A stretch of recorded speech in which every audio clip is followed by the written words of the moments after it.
AITA for not helping my sister, who became homeless just after she gave birth to her and my soon-to-be ex-husband's baby. I, 26F, grew up with my younger sister, 24F, in a tough household. Our parents were strict, but not in a way that made us feel secure. It was the kind of strictness where mistakes led to yelling, and emotions weren't really allowed. My sister and I leaned on each other growing up. We became each other's emotional support system, and we used to say we'd always stick together, no matter what. When she turned 18, we both agreed it was time to leave home. I was 20, working a part-time job, and I had saved enough for a small apartment in a new city. We pooled what we had and moved in together. For a while, it felt like a dream. We had freedom for the first time in our lives, and we were determined to make it on our own. A couple of years later, I met Mark, 28M. He was charming, funny, and had this way of making me feel special. I fell for him hard, and he seemed just as into me. We started dating, and within 2 years, we got married. My sister was thrilled for me, or at least I thought she was. She helped me pick out my dress, plan my bachelorette party, and stood by my side as my maid of honor.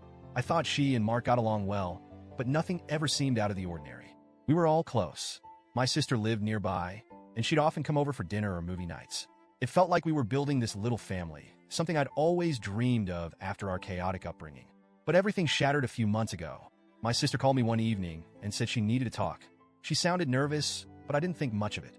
When she arrived, she looked pale and uneasy. I asked her what was wrong, and she blurted out that she was pregnant. I was surprised but happy for her. I asked if she was ready for this and who the father was. That's when she broke down crying. She told me the baby was Mark's. I remember sitting there, frozen. It felt like my brain couldn't process what she was saying.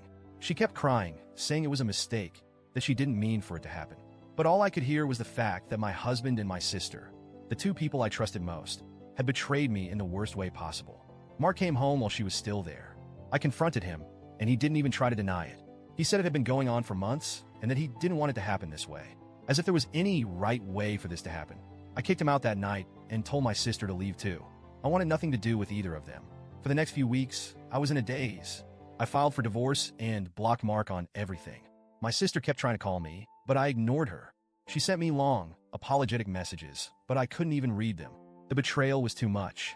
Fast forward to a few weeks ago. My parents called me out of the blue, which was unusual. They told me my sister had just given birth, but Mark had kicked her out of his house. She called them from the hospital, saying she had nowhere to go. Mark was planning to fight for custody of the baby and didn't want her back. She was desperate and asking for my help. I told my parents no. They were shocked. They said I was being heartless, that she was my sister and she had a newborn who needed stability. I told them I didn't care.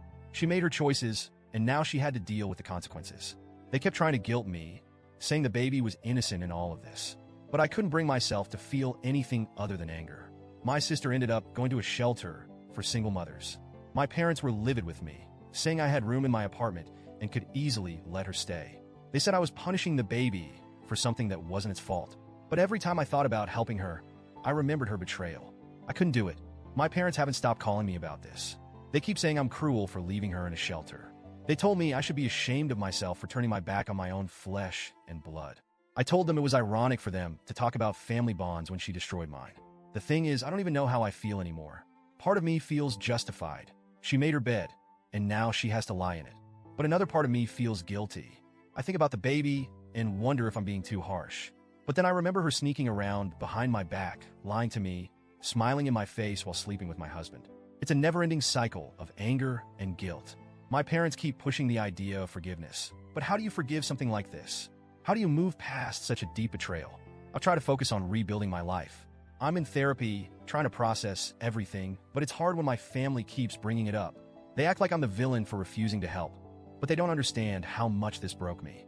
AITA for refusing to help my sister and her baby? Or am I right to stand my ground and cut her out of my life completely?